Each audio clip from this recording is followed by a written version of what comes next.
ආයුබෝවන්. සියලු සමීක්ෂණ වාර්තා නැවත නැවතත් තහවුරු කළ ලංකාවේ අංක 1 ප්‍රවෘත්ති ප්‍රකාශය.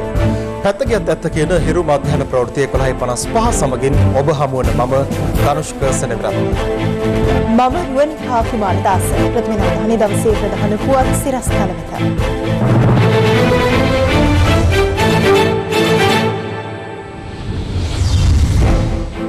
අර්ජුන මහේන්ද්‍රන් නම වෙනස් කර ඇති බව ඉහෙළි වෙයි.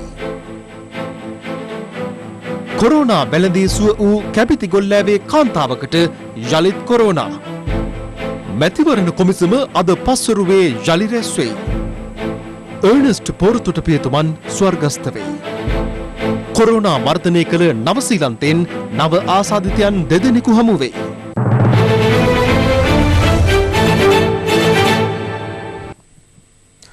COVID-19 වෛරසය ආසාදිතව සුවය ලබා නිවසට පැමිණි අනුරාධපුර කැපිතිගොල්ලෑ ප්‍රදේශයේ කාන්තාවකට යළිත් වෛරසය ආසාදනය වී ඇති බවට අනාවරණය වීම හේතුවෙන් කොළඹ ජාතික බෝන රෝග විද්‍යායතනයට ඇතුළත් කර තිබෙනවා.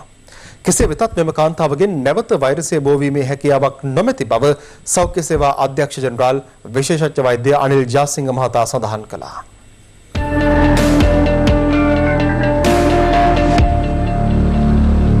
අනුරාධපුර කැපිතිගොල්ලෑව හල්මිල්ලෑව ප්‍රදේශයේ 36 හැවිරිදි කාන්තාවක් COVID-19 වෛරසය ආසාදිත බවට හඳුනාගෙනුනේ පසුගිය මාස 18 වෙනිදා කුවේටේ සිට මෙරටට පැමිණීමත් සමගයි.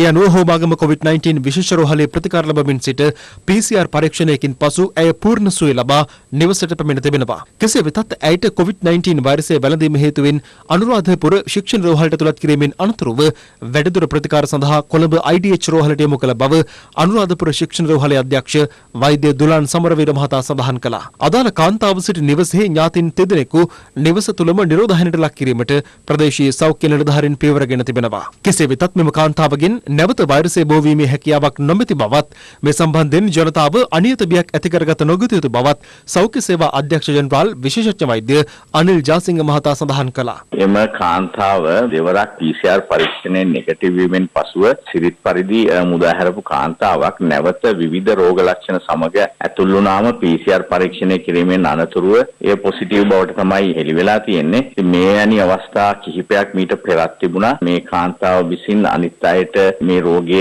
බෝ කිරීමේ හැකියාව ඇති කාන්තාවක් නෙවෙයි. මේ අපි හඳුන්වන්නේ RNA particles එහෙම නැත්නම් මියගිය RNA කොටස් හැටියට සිරිත් පරිදි මේ කාන්තාව නැවත සිටි රෝහලටම ඇතුළත් කරලා තියෙනවා. ඉතින් නමුත් මේ කිසිම සේත්ම බිය විය යුතු හෝ එවැනි ගැටලුවක් ඇති වෙන කාරණාවක් නොවේ. මේ අතර COVID-19 ආසාදනයේ වී සුවය ලැබූ සංඛ්‍යාව 1342ක් දක්වා ඉහළ ගියේ.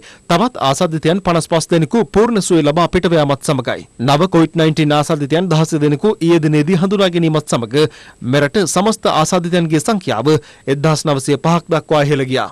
එම පිරිසෙන් 13 දෙනෙකුම විදේශ රටවල සිට මෙරටට පැමිණ නිරෝධායනය වන පුද්ගලයන් වන අතර අනෙක් දෙදෙනා නාවික හමුදා සමාජිකයන්. එමෙන්ම උමා ඔය බහුකාර්ය සංවර්ධන ව්‍යාපෘතියේ වැඩනිම කිරීම සඳහා ප්‍රධාන කොන්ත්‍රාත් සමාගමට අයත් ඉරාන ජාතිකයන් 85 දෙනෙකු රැගත් එරට ගුවන් සේවයට අයත් විශේෂ ගුවන් යානයක් ටෙහෙරාන් නුවර සිට ඊයේ පස්වරුවේ කටුනායක ගුවන්තොටුපළ වෙත පැමිණියා. හමුදා මාධ්‍ය ප්‍රකාශක බ්‍රිගේඩියර් චන්දන වික්‍රමසිංහ මහතා සඳහන් කළේ ඔවුන් සියලු දෙනා PCR පරීක්ෂණ වලට ලක් කිරීමෙන් අනතුරුව උමා ඔය පිහිටි කරන්දගොල්ල විශේෂ නේවාසික නිරෝධායන කඳවුරක යුද හමුදා අධීක්ෂණය යටතේ නිරෝධායනයට යොමු කිරීමට නියමිත බවයි. මේ අතර ගුවන්තොටුපළේ මගී පර්යන්තය තුළදී ශරීර උෂ්ණත්වය පරීක්ෂා කරන උෂ්ණත්ව මාපක කැමරා කටුනායක ගුවන්තොටුපළට පරිත්‍යාග කිරීම අද සිදු කෙරුණේ සිවිල් ගුවන් සේවා අමාත්‍ය ප්‍රසන්න රණතුංග මහතාගේ ප්‍රධානත්වයෙන්.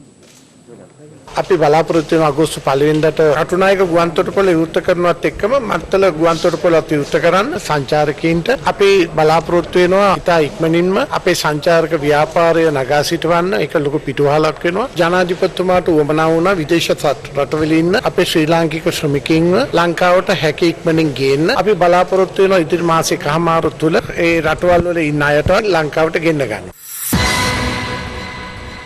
COVID-19 වලින් නිදහස් බවට ප්‍රකාශ කළ නවසීලන්තෙන් දින 24කට පසු අලුතින් ආසාදිතයන් දෙදෙනෙකු හමු වී තිබෙනවා.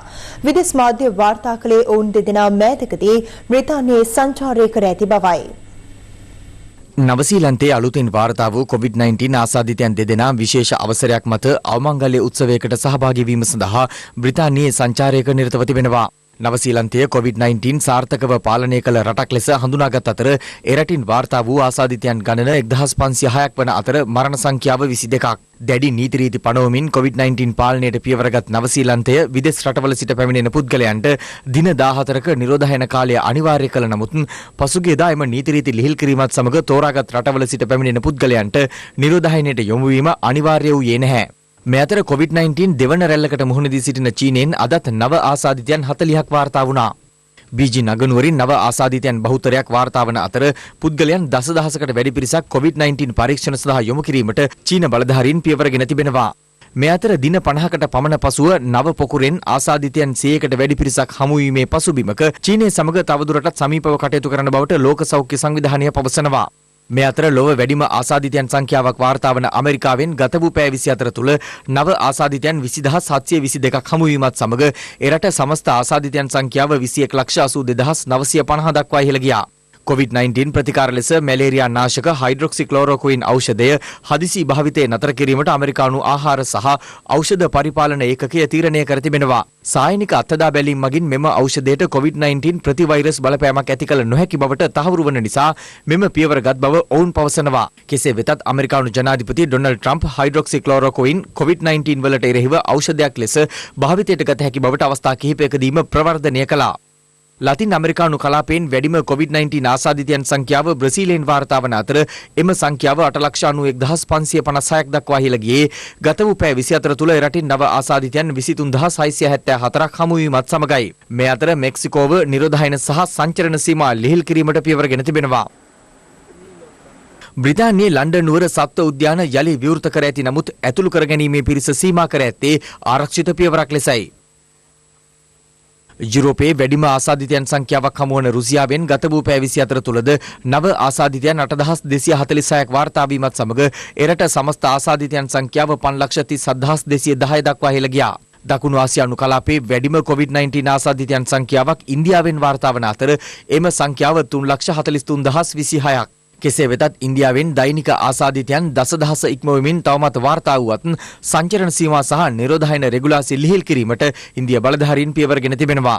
මේ අතර බංග්ලාදේශයේ පොලිස් නිලධාරීන් 7,000කට පමණ COVID-19 ආසාදනය වී ඇති පසුබිමක පොලිස් නිලධාරීන්ගේ මානසික ආතතිය දුරලීම සඳහා යෝගා ව්‍යායාමවලට යොමු කිරීමට බලධාරීන් පියවරගෙන ඇති ආකාරයයි මේ. ලෝපුරා වාර්තා වන COVID-19 ආසාදිතයන් සංඛ්‍යාව මේ වන විට 81,13,679 දක්වා ඉහළ ගොස් තිබෙනවා.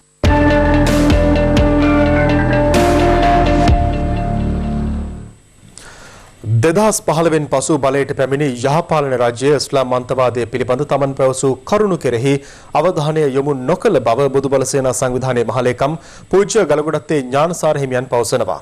උන්වහන්සේ මෙම කරුණු අනාවරණ කළේ පාස්කු ප්‍රහාරය පිළිබඳ විමර්ශනය කරන ජනාධිපති කොමිසම හමුවේ ඊයේ රාත්‍රියේ සාක්ෂි ලබා දුන් අවස්ථාවේදී බොදුබල සේනා සංවිධානයේ මහලේකම් පූජ්‍ය ගලගොඩත්තේ ඥානසාර හිමියන් පාස්කු ප්‍රහාරය පිළිබඳ විමර්ශනය කරන ජනාධිපති කොමිසම හමුවේ ඊයේ දෙවන දිනටත් සාක්ෂි ලබා දුන්නා. ඊයේ රාත්‍රියේ සාක්ෂි ලබා දෙමින් ඥානසාර හිමියන් සඳහන් කළේ කුරානයේ ඉගැන්වීම් වලින් ඔබට ගිය හදිස්හි සඳහන් දේ තුළ වහබ්බාදයේ සහ අන්තවාදයේ ව්‍යාප්තිය සිදුවන බවයි. පහළ ශ්‍රේණිවල රජ ඉස්ලාම් පෙළපොත්වල හදිස් හදාරා යහගුණැත්තෝ වෙමු යනුවෙන් සඳහන් කර තිබුණද එම හදිස් ඉගැන්වීම් සිදුවන උසස් පෙළ නිර්දේශිත පොත්වල සඳහන් වන්නේ අන්‍යාගමිකයන් මරා දමන්න යන්න බව උන්වහන්සේ පෙන්වා දුන්නා. මුළු මහත් සමාජයේම අවනත විය යුත්තේ එකම දෙවියන් වන අල්ලාහට පමණක් බවද කිසියම් තැනැත්තෙක් ඉස්ලාම් ආගම අතහැර ගොස් දින 3ක් තුළ ඒ පිළිබඳ පසුතැවී නැවත හැරී නොයන්නේ නම් ඔවුන් මරා දමන ලෙස මෙම හදිස් වල සඳහන් ඇතැයිද ඥානසාර හිමියන් පැහැදිලි කළා. මෙරට තුළ ක්‍රියාත්මක තවත් අන්තවාදී සංවිධාන කිහිපයක් පිළිබඳ තොරතුරු ඊයේ දිනේත් උන්වහන්සේ කොමිසමට අනාවරණ කළා. වාමි හෙවත් ලෝක මුස්ලිම් තරුණ සංවිධානයේ ක්‍රියාකාරීත්වය මෙරට තුළද පැහැදිලිව දක්නට ලැබෙන බව පෙන්වා දුන් උන්වහන්සේ වැඩිදුරටත් පැවසුවේ එහි ප්‍රධාන කාර්යාලය දෙමටගොඩ මහවිල උද්‍යානයේ පිහිටා ඇති බවයි. අයිය සංවිධානයේ අන්තවාදී ක්‍රියාකාරකම් හා සම්බන්ධ වී මිය ගිය පළමු මෙරට පුද්ගලයා වන නිලාම් නැමැත්තාද මෙම වාමි සංවිධානයේ ක්‍රියාකාරී සමාජිකයෙකු බව උන්වහන්සේ පෙන්වා දුන්නා. නිලාම් නැමැත්තාගේ බාල සහෝදරයෙකු මේ වන විට අයිය සංවිධානයේ අධ්‍යාපන අංශය තුල කටයුතු කරන අතර නිලාම්ගේ මස්සෙනවරු දෙදෙනෙකු වන තාකීර් සහ තාවුෂ් යන දෙදෙනා IS සංවිධානයේ දුරකථන දෙපාර්තමේන්තුව තුල සේවය කර ඇති බවත් ඔවුන්ද මේ වන විට මිය ගොස් ඇති බව උන්වහන්සේ අනාවරණ කළා. උන්වහන්සේ වැඩිදුරටත් ප්‍රකාශ කළේ තාහිර් නැමැත්තාගේ බෑනෙකු වන සුහීර් නැමැත්තා IS සංවිධානයේ බෞද්ධ චිකිත්සකවරයෙකු ලෙස ක්‍රියා කර ඇති බවයි. හිටපු නැගෙනහිර පළාත් ආණ්ඩුකාර MLAM හිස්බුල්ලා මහතාගේ පුත්‍රයාගේ නමට ලියාපදිංචිව පවත්වාගෙන යන හීරා පදනමද අන්තවාදී මතවාදයක් වන ජමාත ඉස්ලාම් මතවාදයේ අනු යන්නක් බව සඳහන් කළ ජානසාර හිමියන් වැඩිදුරටත් පැවසුවේ හිස්බුල්ලා මහතාද ජමාතේ මතවාදය දරන්නෙකු බවට තමන් අනුමාන කරන බවයි. මෙහිදී ජනාධිපති කොමිසම හිටපු අමාත්‍ය රිෂාඩ් බදුද්දීන් මහතා තෞහිද් මතවාදයේ පිටුපස සිටින බවට ඥානසාර හිමියන් විසින් මීට පෙර කළ ප්‍රකාශයක් සම්බන්ධයෙන් ප්‍රශ්න කළා. එහිදී උන්වහන්සේ සඳහන් කළේ වරක් මැතිවරණ අවස්ථාවක රිෂාඩ් බදුද්දීන් හිටපු අමාත්‍යවරයා විසින් ඔහුගේ බිරිඳ ඡන්දය ප්‍රකාශ කිරීම සඳහා කැඳවාගෙන පැමිණියේ සම්පූර්ණයෙන්ම මුහුණු ආවරණය කර ඇස් පමණක් පෙනෙන පරිදි බවයි. එසේම මඩකලපුව වවුනියා පුත්තලම අම්පාරවැනි ප්‍රදේශවල රිෂාඩ් බදුද්දීන් මහතාට ඇති වත්කම් පදනම් කරගෙන ඔහු විශාල ආධිපත්‍යයක් පතුරවාගෙන සිටින බවද ඔහුගේ සහෝදරයා වර්තමානයේ වන විට අත්අඩංගුවට පත්ව තිබීම තුළ රිෂාඩ් බදුද්දීන් මහතාද වහප්වාදී මත දරන්නෙකු බවට තහවුරු වන බවද ඥානසාර හිමියන් ජනාධිපති කොමිසමට පැහැදිලි කළා. මෙහිදී ජනාධිපති කොමිසම උන්වහන්සේගෙන් විමසා සිටියේ මෙරට තුළ ක්‍රියාත්මක ඉස්ලාම් අන්තවාදී සංවිධානවල ව්‍යාප්තිය පිළිබඳ මුල්වරට රජය දැනුම්වත් කළේ කුමන කාලයේද යන්නයි. ඒට පිළිතුරු දෙමින් ඥානසාර හිමියන් සඳහන් කළේ 2014 වසරේ එවකට පැවති රජය විසින් තමන් ආරක්ෂක අමාත්‍යාංශයේ රැස්වීමකට කැඳවා තිබුණු අතර එහිදී තමන් තෞහිද් ජමාත් මතධාරීන් සම්බන්ධයෙන් මෙන්ම මද්රසා පාසල්හි සිදු කරන අන්තවාදී දේශන වැනි කරුණු 25ක් පිළිබඳව දැනුම්වත් කළ බවයි. අදාළ රැස්වීමට එවක ආරක්ෂක ලේකම්ව සිටි ගෝඨාභය රාජපක්ෂ මහතා බ්‍රිගේඩියර් හෙන්ද විතරණ සහ සුරේෂ් සලේ වැනි මහතුරුන්ද සහභාගී වූ බව ඥානසාර හිමියන් පැවසුවා. මෙම රැස්වීමෙන් පසුවද විටින් විට මෙවැනි සාකච්ඡා පවත්වා ඇති අතර එහි ප්‍රතිඵලයක් ලෙස ඉස්ලාම් අන්තවාදය පිළිබඳ සොයා බැලීමට වෙනම බුද්ධ ජාලයක් යෙදවීමට එවක ආරක්ෂක ලේකම් ගෝඨාභය රාජපක්ෂ මහතා කටයුතු කළ බව උන්වහන්සේ ජනාධිපති කොමිසම හමුවේ සඳහන් කළා. කෙසේ වෙතත් 2015 නව ආණ්ඩුවක් බලයට පැමිණීමත් සමග තමන් ලබා දුන් තොරතුරු පිළිබඳ කිසිදු සොයා බැලීමක් සිදු නොකළ බව පෙන්වා දුන් ඥානසාර හිමියන් වැඩිදුරටත් සඳහන් කළේ අවම වශයෙන් තමන් කළ පැමිණිලි පවා පොලිසිය විභාග නොකළ බවයි. සුරක්ෂිත හා විනයගරුක රටක් බිහි කිරීම සඳහා වන ජනාධිපති කාර්යසාධක බලකාය මගින් සියලු රජයේ නිලධාරීන් තමන් යටතට පත් කර ඇති බවට පළවන වාර්තා මුළුමනින්ම පදනම් විරහිත බව ආරක්ෂක ලේකම් කමල් ගුණරත්න මහතා පවසනවා. ඔහු මේ බව සඳහන් කළේ ආරක්ෂක අමාත්‍යාංශයේ අද කැඳවා තිබූ ප්‍රවෘත්ති සාකච්ඡාවකට එක්වෙමින්.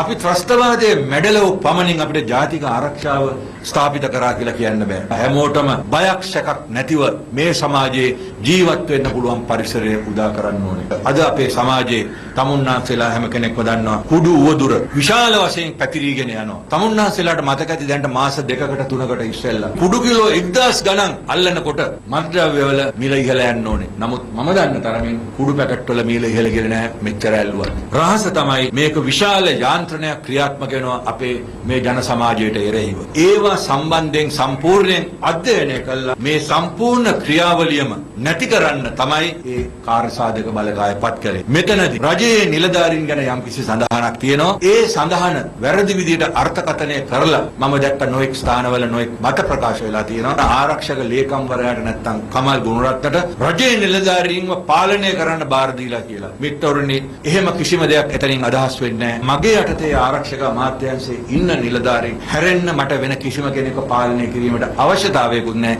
එහෙම බලයක් මට දීලත් නැහැ. රටේ පවත්නා නීතියට අනුව මානුෂීය අයිතිවාසිකම් ආරක්ෂා කරගෙන තමයි මේ ක්‍රියාවලියට යෙදෙන්න තියෙන්නේ.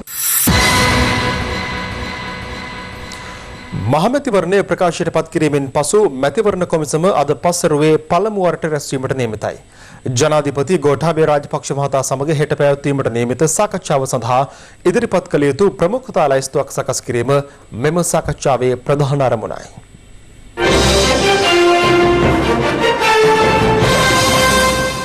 මහා මැතිවරණයේ ප්‍රකාශයට පත් කිරීමෙන් පසු මැතිවරණ කොමිසමේ සභාපති මහින්ද දේශප්‍රිය මහතාගේ ප්‍රධානත්වයෙන් කොමිසම අද පස්වරුවේ රැස්වීමට නියමිතව තිබෙනවා. ඒ මැතිවරණ මහලේකම් කාර්යාලයේදී හෙට පස්වරුවේ ජනාධිපති ලේකම් කාර්යාලයේදී ජනාධිපතිවරයා සමග පැවැත්වීමට නියමිත විශේෂ සාකච්ඡාව සඳහා ඉදිරිපත් කළ යුතු ප්‍රමුඛතා ලැයිස්තුවක් සකස් කිරීම ඇතුළු කරුණු කිහිපයක් මෙහිදී සිදු කිරීමට නියමිතයි. තැපැල් ඡන්දය ප්‍රකාශ කරන දිනය තීරණය කිරීම සහ පසුගිය දිනවල පැවති පෙරහුරු මැතිවරණවල ප්‍රගතිය සම්බන්ධයෙන් සාකච්ඡා කිරීමද ඊට ඇතුළත්. රටේ පවතින වත්මන් දේශපාලන තත්ත්වය සම්බන්ධයෙන් පක්ෂ විපක්ෂ දේශපාලඥයින් මෙලෙස අදහස් පළ කළා. පුතාවයි බාප්පයි පරද්දන්න බැරි සජිත් ප්‍රේමදාස මහින්ද රාජපක්ෂ මහත්තයාට ලං කරන්නවත් බෑ. සජිත් ප්‍රේමදාස මහත්තයා එක කාලයක් රැට්ටයට ගෙවල්ලා සිරින් ගන්න හැදුවා. එතුමා දැන් පක්ෂිනුත් එලවලා මේ මැතිවරණේ සජිත් ප්‍රේමදාස මහත්තයා අපුව පරාජය කරන්න කලින් ওই ලයිස්තුවේ නාම යෝජනා දීපු කට්ටියව නවත්ත ගන්න උත්සාහ කරා. මතක තියාගන්න ලිං වල ඉන්නේ එක ගෙම්බා නෙමෙයි වරප්‍රසාද වලට වරදාන වලට මුදල් වලට එක්කෙනෙක් දෙන්නේ පැන්නට පේව පාවා දෙන්න අයට සමගි ජන බලවේගය තුල ඉඩක් නැහැ. ඒ නිසා ඒක ස්වභාව ධර්මයා විසින් මේ අය පන්නනවා. මෙයාලා හිතනවා විපක්ෂය බෙදිලා තිනවා. නමුත් මතක තියාගන්න විපක්ෂය 99%ක් ඉන්නේ සමගි ජන බලවේගයක් එක්ක. කවුරුන් ගියත් ටෙලිෆෝනය දිනවනවා ගාල්ලේ විජේ මුළු රටටම පවසනවා. තව කට්ටිය ළඟදි ඒකෙන් ගැලවෙනවා. ඒ තුල විජේ පාලගේ නම කියවෙනවා. හැබැයි අපි එක දෙයක් පැහැදිලිව කියන්නම් මේ දෙගොල්ලොම එකතු වුණත් අඩුම ගානේ 50ක්වත් ගන්න බැරි තත්ත්වයට අදේ කණ්ඩායම් දෙකම පත් වෙලා ඉන්න. අද එක්සත් ජාතික පක්ෂයේම සමගි ජල බන වේගයේම ඔක්කොම අපිත් එක්ක එකතු වෙනවා. දෙයි හාමුදුරුවනේ මිනිස්සු කබලෙන් ලිපට දාලා තියෙනවා. කන බොන බඩු වල මිල ඔක්කොම වැඩි කරලා තියෙනවා. අගෝස්තු මාසේ 5 වෙනිදාට රටේ ජනතාව මේ ආණ්ඩුවට ප්‍රතිඵලය ලබා දෙයි. අවුරුදු 5කට තව දුන්නොත් බලයක් 3න් 2 නෙමෙයි 3න් 1 නෙමෙයි රටේ ජනතාවට දෙයියන්ගේ පිහිටයි. රට පිළිබඳ කැක්කුමක් නැති යම් කොටසක් මේ රටේ ඉන්න බවත් ඒ අය ඊට එරෙහිව ක්‍රියාත්මක වන බවත් රහසක් නෙමෙයි. හැබැයි ඒ මොන බලවේග ජනතා බලාපොරොත්තු ඉටු කිරීමට එරෙහි වුණත් ජනාධිපතිතුමත් රජය ජනතාවගේ බලාපොරොත්තු ඉටු වන ආකාරයට ආර්ථිකය පෙළ ගැස්වීමට කටයුතු කරනවා කියන විශ්වාසය ජනතාව තුළ තියෙනවා. එවකට ආරක්ෂක ලේකම්වරයාව සිටි ගෝඨාභය රාජපක්ෂ මහතාට බලපෑම් කිරීමේ පෞද්ගලික අරමුණින් රක්නාලංකා ව්‍යාපාරය විනාශ කිරීමට රාජිත සේනාරත්න පාටලී චම්පික සහ අනුර කුමාර දිසානායක උත්සාහ කළ බව හිටපු පාර්ලිමේන්තු මන්ත්‍රී එස්.පී. දිසානායක මහතා පවසනවා. ඔහු මේ බව ප්‍රකාශ කළේ ශ්‍රී ලංකා පොදු ජන පෙරමුණු පක්ෂ කාර්යාලයේ පැවති ප්‍රවෘත්ති සාකච්ඡාවකට එක්වමින්. රාජිත චම්පික අනුර කුමාර එළවෙලව උත්සාහ කරේ හැවන් ගාඩ් ව්‍යාපාරේ නැත්තටම නැති කරලා දාන්න රත්න ලංකා ව්‍යාපාරේ නැත්තටම නැති කරලා දාන්න. එදා ආරක්ෂක ලේකම්වරයා හැටියට වර්තමාන ජනාධිපතිවගේ ආශිර්වාදයේ යටතේ තමයි රත්න ලංකා ආරක්ෂක සේවයේ මතු $1 මිලියන 300ක ආදායමක් ලබන ලෝකේ නාවික සේවාවන් අංක 1ටම තෝරගෙන හිටපු ආරක්ෂක සේවය තමයි රත්න ලංකා සේවය. ඉතින් මේක විනාශ කරන්න ඕන සියලු දේවල් කරලා ඇත්තටම අවසානයේ ඇවන්ගාඩ් අධිපති රේටක් දාලා රටිමුත් යන්න කරලා වුන් මේ ව්‍යාපාරය විනාශ කරා. ගෝඨාභය රාජපක්ෂ මහත්මයාට පහර දීම සඳහා චම්පිකලා අනුර කුමාර දිසානායකලා ඒ වගේම රාජිතලා ඒ ව්‍යාපාරයෙන් නැත්තටම නැති කරා කියන කාරණේ මම තමුන්වන්සලාට කියන්න ඕනේ. මේ ජනාධිපතිතුමා නිර්දේශ කළේ බැංකු පද්ධතිය මූල්‍ය ආයතන පද්ධතිය රටේ ජනතාවගේ පැත්තේ ඉඳගෙන කටයුතු කරන්න කියන පණිවිඩය තමයි දුන්නේ. මේ අභියෝගයේ එල්ල වෙන්නේ ඒවැ පරිපාලන නිලධාරීන්ට පමණක් නෙමෙයි. විශේෂයෙන්ම මේ රටේ මූල්‍ය ආයතන හිමිකරුවන්ට තවදුරටත් මේ රටේ ජනතාවත් එක්ක සෙල්ලම් කරන්න පුළුවන් කමක් නැත්තේ නෑ. ඒ වගේම මේ තැම්පතු අරගෙන පසුගිය කාලවල පලාගිය තැම්පතුකරුවෝ ඉන්නවා. ඒ හිමිකරුවෝ අද සුඛ විහරණය ලබනවා. මුදල් තැම්පත් කරපු තැම්පතුකරුවෝ බරපතල පීඩා වලින් ඉන්නේ. මේ මූල්‍ය ආයතන හිමිකරුවන්ට පැරලයන්ට පුළුවන් වාතාවරණයක් නැහැ. ඒ තැම්පත්කරුවන් වෙනුවෙන් ලැබිය යුතු සහන ලබා දීමට ඔවුන් කටයුතු කරන්න ඕනේ. ඉදිරි කාල පරිච්ඡේදය තුළ එසේ නැත්නම් ඔවුන්ට අවශ්‍ය දැඩි ක්‍රියාමාර්ග රජයේ හැටියට ගන්නවා කියන අනතුරු ඇඟවීම තමයි මේ ඉදිරිපත් වෙන්නේ. තම රජයක් යටතේ සිදු කරන පළමු කාර්ය අත්‍යවශ්‍ය භාණ්ඩ මිල ස්ථාවර කිරීම බව හිටපු පාර්ලිමේන්තු මන්ත්‍රී ලක්ෂ්මන් කිරියල්ල මහතා පවසනවා. ඔහු මේ බව සඳහන් කළේ සමගි ජන බලවේගයේ අද පෙරවරුවේ කැඳවා තිබූ ප්‍රවෘත්ති සාකච්ඡාවකට එක්වෙමින්. අපේ රටේ ජනතාව විඳින දුක විශේෂයෙන්ම මේ කාලය තුල අද මිල පාලනයක් තියෙනවද? හිතන මිල ගණන් අය කරනවා. පරිපූර්ණ රුපියල් 200යි අද. මිරිස් 800යි. සීනි 150යි. කොහොමද රටේ ජනතාව ජීවත් වෙන්නේ? අපි යහපාලන ආණ්ඩුව තිබ්බ කාලේ අපි ඒක පෙන්නුවා. මොන අඩුපාඩුකම් තිබ්බත් අපි භාණ්ඩ මිල ස්ථාවරව තබා ගත්තේ නැද්ද? තවත් අඩු කරගන්න ගිහිල්ලානේ දැන් මේ පරිප්පුව කෑවේ. ඉතින් අපේ රජයේ පළවෙනි කටයුත්ත වන්නේ අපේ ජනතාවට දරා ගන්න පුළුවන් ආකාරයට මිල පාලනයක් ඇති කළා ඒ සාහනේ ජනතාවට ලබා දෙන්න. දැන් බැංකුත් එක්ක තියෙන ප්‍රශ්නේ. දැන් රජයේ නිවේදන නිකුත් කරනවා මේ සාහනේ දෙන්න අර සාහනේ දෙන්න කියලා. නමුත් හම්බ වෙනවද? ජනතාව සනසන්න මේ නිවේදන නිකුත් කරනවා. නමුත් ඒ නිවේදන ක්‍රියාත්මක කරන්න බෑ. මොකද බැංකු වලට සල්ලි නැහැ. අනිත් එක මහා බැංකුව සෙන්ට්‍රල් බැංක් එක. මේ රජය කියන විදිහට ඒගොල්ලෝ සාහන දෙන්නේ නැහැ. අපි තාන්නු කරලා තියෙනවනේ. මහ බැංකුවේ හිටපු අධිපති අර්ජුන් මහේන්ද්‍රන් ඔහුගේ නම හර්ජාන් ඇලෙක්සැන්ඩර් ලෙස වෙනස් කර තිබෙන බවට ජාත්‍යන්තර පොලිසිය දැනුම් දී ඇතැයි නීතිපතිවරයා කොළඹ ත්‍රිපුද්ගල විශේෂ මහාධිකරණයට අද දැනුම් දුන්නා. ඒ මහ බැංකු බැඳුම් කර සිද්ධිය සම්බන්ධ නඩුව සම්පත් අබේකෝන්, සම්පත් විජේරත්න සහ චම්පා ජානකී යන ත්‍රිපුද්ගල මහාධිකරණ විනිසුරු මඩුල්ල හමුවේ කැඳවනු ලැබූ අවස්ථාවේදී දවසේ පුවත මහබැංකු බැදුම් කර වංචාවට අදාළව ගොනු කර ඇති නඩුව අද පෙරවරුවේ කැඳ වූ අවස්ථාවේදී නීතිපතිවරයා වෙනුවෙන් පෙනී සිටි රජයේ නියෝජ්‍ය සොලිසිටර් ජෙනරාල් පාරින්ත රණසිංහ මහතා අධිකරණය හමුවේ කරුණු දක්වමින් කියා සිටියේ එම නඩුවේ පළමු විත්තිකරු ලෙස නම් කර සිටින හිටපු මහබැංකු අධිපති අර්ජුන මහේන්ද්‍රන් ඔහුගේ නම හර්ජාන් ඇලෙක්සැන්ඩර් යනුවෙන් වෙනස් කර ඇති බවයි. ඒ පිළිබඳව ජාත්‍යන්තර පොලිසිය විසින් දැනුම් දී ඇති බව නියෝජ්‍ය සොලිසිටර් ජෙනරාල්වරයා ත්‍රිපුද්ගල මහාධිකරණයට දැනුම් දුන්නා. මේ හේතුවෙන් අර්ජුන මහේන්ද්‍රන් ශ්‍රී ලංකාවට ගෙන්වා ගැනීම සඳහා ආරම්භ කර තිබෙන උදර්පන නීති ක්‍රියාදාමයේ සංශෝධනය කිරීමට අවශ්‍යදයි නීතිපතිවරයා සිංගප්පූරු නීතිපතිවරයාගෙන් විමසීමක් කළ බවද ඔහු අධිකරණයේ හමුවේ ප්‍රකාශ කළා. ඔහු වැඩිදුරටත් ප්‍රකාශ කළේ එවැනි සංශෝධනයක් සිදු කිරීමට අවශ්‍ය නොවන බවට සිංගප්පූරු නීතිපති දෙපාර්තමේන්තුවෙන් දැනුම් දීමක් ලැබී ඇති බවයි. ඊට අදාළව මෙම නඩුව තුළද සංශෝධනයක් කිරීමට අවශ්‍ය නම් ඒ පිළිබඳව ඉදිරියේදී කරුණු දැක්වීමට අපේක්ෂා කරන බව රජයේ නියෝජ්‍ය සොලිසිටර් ජෙනරාල්වරයා දැනුම් දුන්නා. වැඩිදුරටත් කරුණු දැක්වූ ඔහු කියා සිටියේ මෙම නඩුවේ දසවන විත්තිකරු ලෙස නම් කර සිටින අජහාන් ගාර්දිය පුංචි හේවා නැමැත්තා මේ වන විට සිංගප්පූරුවේ වාසය කරන බවත් ඔහුට අධිකරණය හමුවේ පෙනී සිටින ලෙස දන්වා නැවත සිතාසි නිකුත් කරන ලෙස ඉල්ලා සිටින බවයි.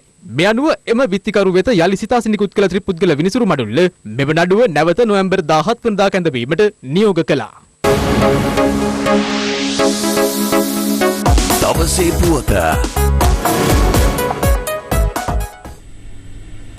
මෙරට සිනමාව උදෙසා අති විශිෂ්ට සේවාවක් සිදු කළ අර්නස් පෝරතොට පියතුමන් අද අලියුම කොළඹ පෞද්ගලික රෝහලක ප්‍රතිකාර ලැබමින් සිටියදී ස්වර්ගස්ථ වුණා. ස්වර්ගස්ථ වන විට උන්වහන්සේගේ වයස අවුරුදු 89ක්. 1931 අගෝස්තු මාස 31 වන දින උපත ලැබූ අර්නස්ට් පෝරතොට පියතුමන් මෙරට සිනමාවට සහ කතෝලික සභාවට සිංහලකමකින් ආ පේනමක් ලෙස කා අතරත් ප්‍රසිද්ධයි. 60 දශකයේ මුල් භාගයේදී දෙවන වතිකානු මන්ත්‍රණ සභාව විසින් යෝජනා කරන ලද ක්‍රිස්තියානු චාරිත්‍ර දේශීයකරණයට ලක් කිරීමේ යෝජනාවලිය ශ්‍රී ලංකාව තුළ ක්‍රියාත්මක කිරීමට මුල් වූයද අර්නස්ට් පෝරතොට පියතුමන්. පල්ලිය තුළට ගොක්කොල තොරණද මගුල් බෙර වාදනයද පෝරුවේ චාරිත්‍රද එක් වූයේ ඉන් අනතුරුවයි. උන්වහන්සේ විසින් ගිහියා සහ 65 කිතුණු පෙරළිය නමෙන් කෘති දෙකක්ද රචනා කර තිබෙනවා.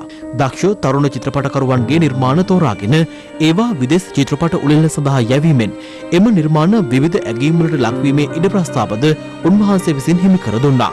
ටයිටස් තොටවත්යන්ගේ හඳයා චිත්‍රපටයට ඉතාලියේදී ඉහළ සම්මානයක් හිමි වූයේද පෝරතොට පියතුමන්ගේ මැදිහත් වීම මතයි.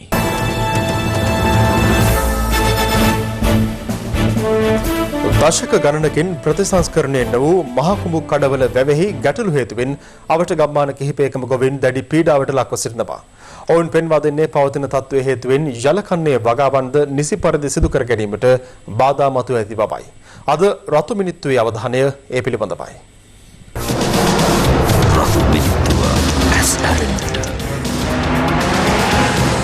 රටටම බත සැපීමට දායක වන ආනමඩුව මහකුඹුක් කඩවල ගොවි මහතුන් විශාල පිරිසක් සිය ජීවිකාව සරිකරගන්නේ වී ගොවිතැනින්. ඔවුන්ගේ ගොවිතැන් සඳහා වෙන් කර ඇති කුඹුරු අක්කර 75ක් පමණ පෝෂණය වන්නේ මේ මහකුඹුක් කඩවල ප්‍රාදේශීය ලේකම් කොට්ටාශයේ පිහිටි සියඹලා ගස්වැව මහවැවෙන්. කුඩා වැව් 30කින් පමණ වාන් දමන ජලය මහවැවට ගලාවෙත් ඉන්පසුව මහවැව වාන් දැමීමත් සමග කොට්ටුකච්චි හා කච්චිමඩුව ජලාශද මින් පෝෂණය වනවා.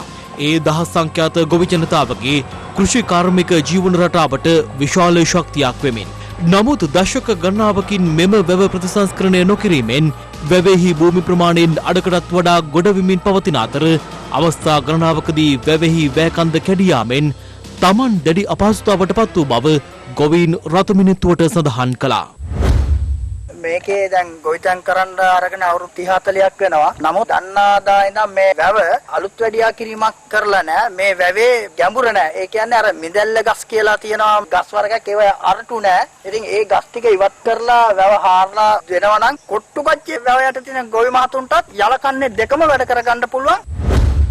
මොන ආණ්ඩුවාවත් කියනවා අපට දැන් මේ ඇලවිලි හදලා දෙනවා වැව හාරලා දෙනවා කියලා කියලා පොරොන්දු වෙනවා. කිසිම කෙනෙක් අද වෙනකන් කිසිම බලධාරී දේශපාලඥයෙක් ඇවිල්ලා කියලා මේ වැව ගැන තාමත් බලලා නැහැ. පසුගිය කාලය පුරාම වැව් සංවර්ධනය කරන බව පවසා විවිධ ව්‍යාපෘති මාධ්‍ය ඔස්සේ කරලියට පැමිණියත් මෙවැනි සියලු ව්‍යාපෘතිවලින්ද මෙම වැව මගහැර ඇති පසුබිමක මෙම වැව පිළිබඳව ගන්නා ඉදිරි ක්‍රියාමාර්ග පිළිබඳව රතු මිනිත්තුව අවධානයෙන්.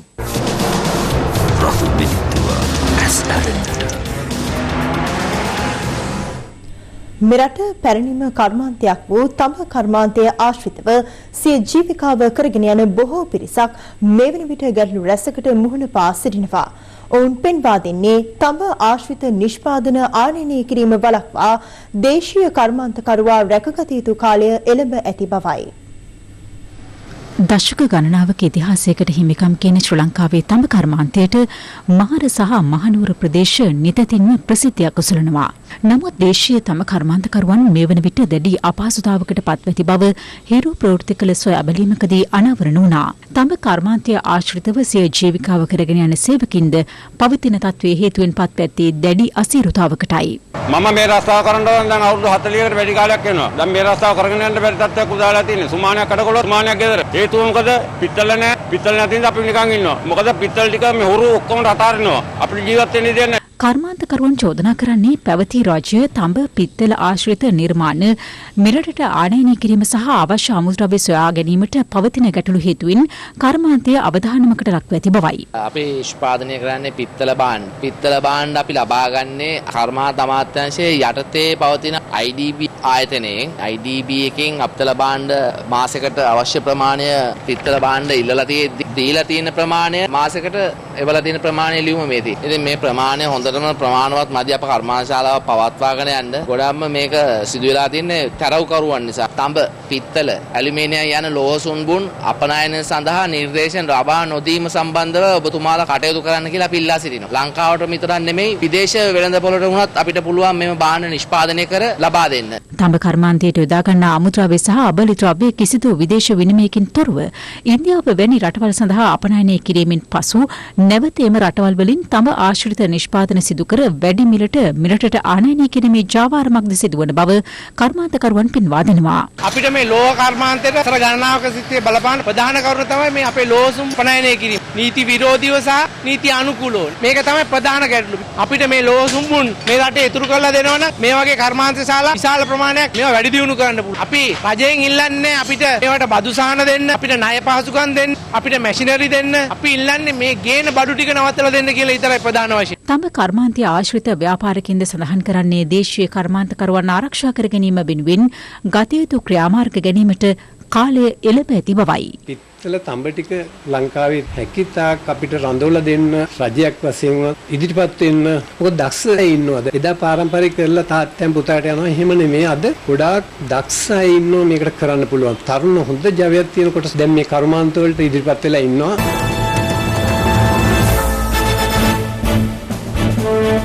දැන් තවත් දේශීය පොත් කිහිපයක් සමගින් රටවටා හිරු. රටවටා හිරු. හපුතලේ කොස්ලන්ද ප්‍රධාන මාර්ගයේ මැතිවරණ නීති උල්ලංඝනය කරමින් දේශපාලන ආධාරකරුවන්ගේ නම් ප්‍රවර්ධනය වන ආකාරයෙන් සවිකර තිබූ දැන්වීම් පුවරු හපුතලේ පොලිසිය විසින් ඉවත් කිරීමට මෙලෙස පියවර ගත්තා.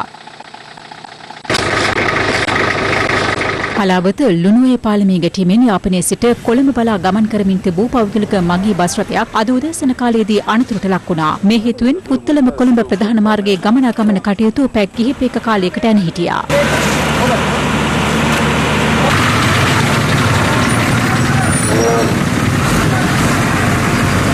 COVID-19 වෛරසයේ පැතිර යාමත් සමග රජය විසින් ලබා දුන් රුපියල් 5000 දෙවන අදියරේ දීමනාව ලබා ගැනීම සඳහා දින 16ක් තිස්සේ ග්‍රාම නිලධාරී කාර්යාලය වෙත පැමිණියද එම දීමනාව Tamanට මෙතෙක් නොලබුණු බවට වතුකරේ ජනතාව චෝදනා කළේ මෙලෙසින්. මම දවස් 3ක් ආවමත් ග්‍රාම සේවකයන් යවම එයා දන්නේ නැහැ කියලා කිව්වා. ඒක කියන්න ඕනේ එකපාර කියන්න ඕනේ.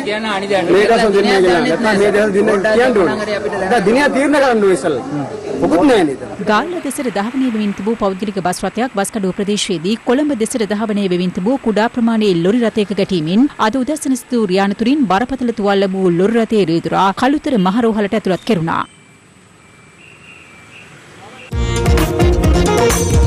වටා හිරෝ. දැන් අවධානය දවසේ විනිමය අනුපාත පිළිබඳව.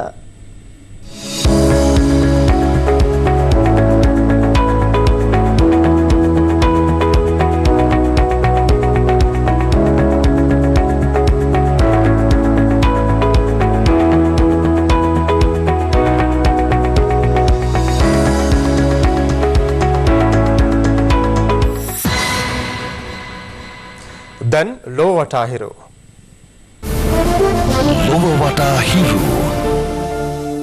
කොරියානු දේශ සීමාවේ යුද මුක්ත කලාපයේ හමුදාව ස්ථානගත කරන බවට උතුරු කොරියාව අනතුරු අඟවනවා. විදේශ මාධ්‍ය වාර්තා කළේ උතුරු කොරියානු නායක කිම් ජොන් උන්ගේ සහෝදරිය වන කිම් යෝ ජොන් හමුදාවට ඒ සඳහා සූදානම් වන ලෙස නියෝග කර ඇති බවයි. දෙරටේ දේශ සීමා ආශ්‍රිතව වරින් වර උත්සන්න වන මතභේදයට මෙවර තුඩු දී ඇත්තේ දකුණු කොරියාව විසින් උතුරට එරෙහි පත්‍රිකා බැලුන් වල ගැට ගසා දේශ සීමාව ආසන්නයේ මුදා හැරීමට කටයුතු කිරීමයි. වර්ගවාදයට එරෙහිව සහ පොලිස් ප්‍රතිසංස්කරණ සිදු කළ යුතු බවට බල කරමින් ඇමරිකාවේ විරෝධතා තවදුරටත් ක්‍රියාත්මකයි.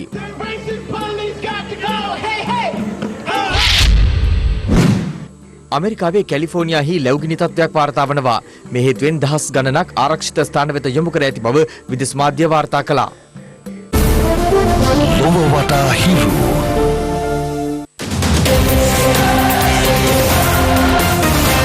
කුරුණෑගල කටුපොත මාවිහින ප්‍රදේශයේ සිදු වූ යතුරු පැදිය අනතුරකින් ශ්‍රී ලංකා පළමු පෙළ ක්‍රිකට් ක්‍රීඩිකා පූජානි ලියනගේ ජීවිතක්ෂරපත්ව තිබෙනවා.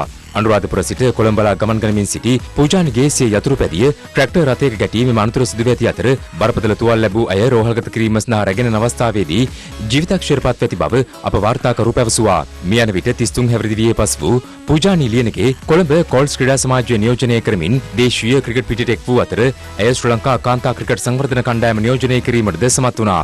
පසුකාලීනව පූජානි ක්‍රිකට් පිටියට සමුදීමෙන් අනතුරුව ලකුණු ස්ථාන කිරීමේ නිලධාරිණියක ලෙසද සේවය කළා.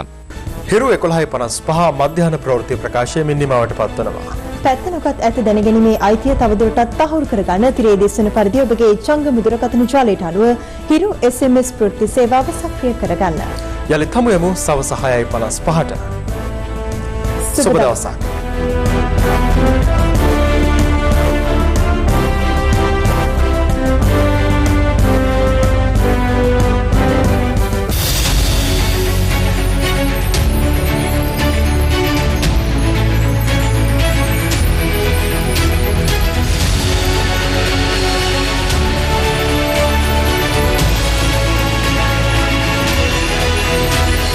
Hiru TV මේ ටෙලිවිෂන් අලුත් කරන කාලයයි.